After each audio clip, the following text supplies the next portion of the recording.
ओम नमः शिवाय। शिव महापुराण रुद्र संहिता पार्वती खंड अध्याय 14, 15 और 16। इससे पूर्व के अध्याय में हमने भगवान शिव और माँ पार्वती के वेदांत एवं सांख्य संबंधित दार्शनिक संवाद का अध्ययन किया। आगे की कथा सुनाते हुए ब्रह्मा जी ने तारकासुर की तपस्या आदि प्रसंग का वर्णन किया। ब्रह्मा जी ने कहा, तारकासुर तीनों लोकों को अपने वश में करके जब स्वयं इंद्र हो गया तब उसके समान दूसरा कोई शासक नहीं रहा। वह जितेंद्रिय असुर त्रिभुवन का एकमात्र स्वामी होकर अद्भुत ढंग से राज्य का संचालन करने लगा। उसने समस्त देवताओं को निकालकर उनकी जगह दैत्यों को स्थापित कर दिया। विद्याधर आदि देव योनियों को स्वयं अपने कर्मों में लगाया। मुने, उसके बाद तारकासुर के सताए हुए इंद्र आदि संपूर्ण देवता अत्यंत व्याकुल और अनाथ होकर मुझ ब्रह्मा की शरण में आए।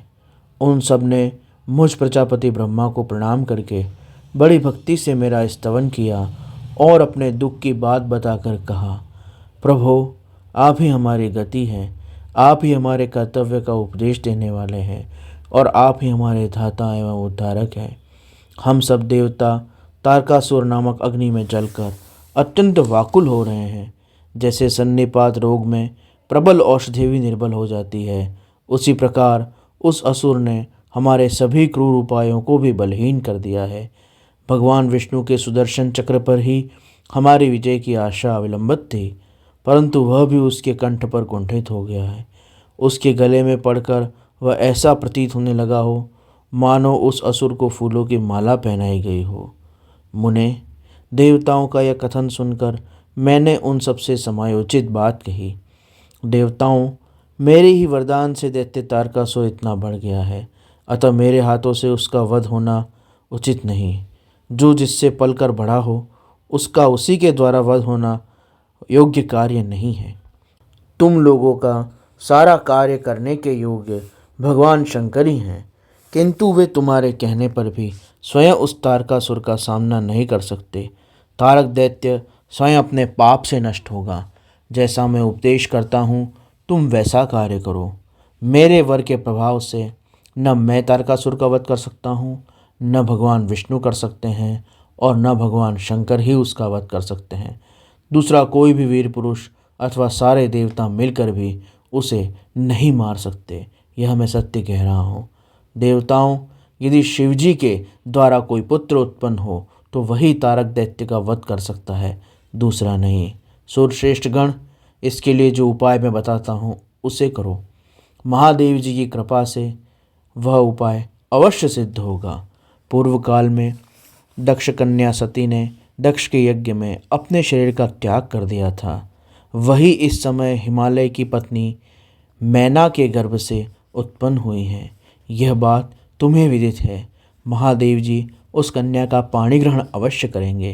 तथापि देवताओं, तुम स्वयं भी इसके लिए प्रयत्न करो। तुम अपने यत्न से ऐसा उद्योग करो जिससे मैना की पुत्री पार्वती भगवान शिव की प्रिय पत्नी हो जाएं। भगवान शंकर ऊर्ध्व रहता है, उनका वीर्य ऊपर की ओर उठा हुआ है। उनके वीर्य को प्रस्खलित करने में कोई समर्थ नहीं, केवल पार्वती ही समर्थ हैं। दूसरी कोई अबला अपनी शक्ति से ऐसा नहीं कर सकती। गिरिराज की पुत्री वे पार्वती इस समय युवा हैं और हिमाचल में तपस्या में लगे हुए महादेव की सेवा करती हैं।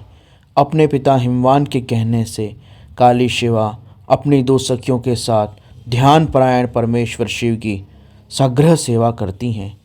तीनों लोकों में सबसे अधिक सुंदर पार्वती शिव के सामने रहकर प्रतिदिन उनकी पूजा और सेवा करती हैं।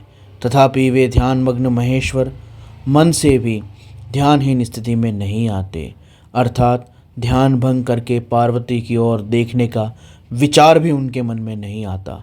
देवताओं, चंद्रशेखर शिव जिस प्रकार काली को अपनी भार्या बनाने की इच्छा करें, वैसी चेष्टा तुम लोग शीघ्र ही प्रयत्नपूर्वक करो। मैं उस दैत्य के स्थान पर जाकर उस तारकासुर को बुरे हट से हटाने की चेष्टा करूँगा। अतः अब तुम लोग अपने स्थान को जाओ। नारद जी, देवताओं से ऐसा कहकर ब्रह्मा जी शीघ्र ही तारकासुर से मिले और बड़े प्रेम से बुलाकर उन्हें इस प्रकार कहा, तारक, यह स्वर्ग हमारे तेज का सार तत्व है, परंतु तुम यहाँ के राज्य का पालन कर रहे हो। जिसके लिए तुमने उत्तम तपस्या की थी उससे अधिक चाहने लगे हो। मैंने तुम्हें इससे छोटा ही वर दिया था, स्वर्ग का राज्य कदापि नहीं दिया था। इसलिए तुम स्वर्ग को छोड़कर पृथ्वी पर राज्य करो। असुर श्रेष्ठ, देवताओं के योग के जितने भी कार्य हैं वे सब तुम्हें वहीं सुलभ होंगे, इसमें अन्यथा विचार करने की आवश्यकता नहीं। ऐसा कहकर उस असुर को समझाने के बाद मैं शिवा और शिव का स्मरण करके वहाँ से अदृश्य हो गया। तारकासुर भी स्वर्ग को छोड़कर पृथ्वी पर आ गया और शोणितपुर में रहकर वह राज्य करने लगा। फिर सब देवता भी मेरी बात सुनकर मुझे प्रणाम करके इंद्र के साथ प्रसन्नतापूर्वक बड़ी सावधानी से इंद्रलोक में गए। वहाँ जाकर परस्पर मिलकर आपस में सलाह करके वे सब देवता इंद्र से प्रेम पूर्वक बोले, भगवान शिव की शिवा में जैसी भी काम मूलक रुचि हो वैसा ब्रह्मा जी का बताया हुआ सारा प्रयत्न आपको करना चाहिए। इस प्रकार देवराज इंद्र से संपूर्ण वृत्तांत निवेदन करके देवता प्रसन्नतापूर्वक अपने स्थान पर चले गए। शिव महापुराण रुद्र संहिता पार्वती खंड में अध्याय 14, 15 और 16 यहाँ पर संपूर्ण हुआ। शेष अगले अंक में। ओम नमः शिवाय।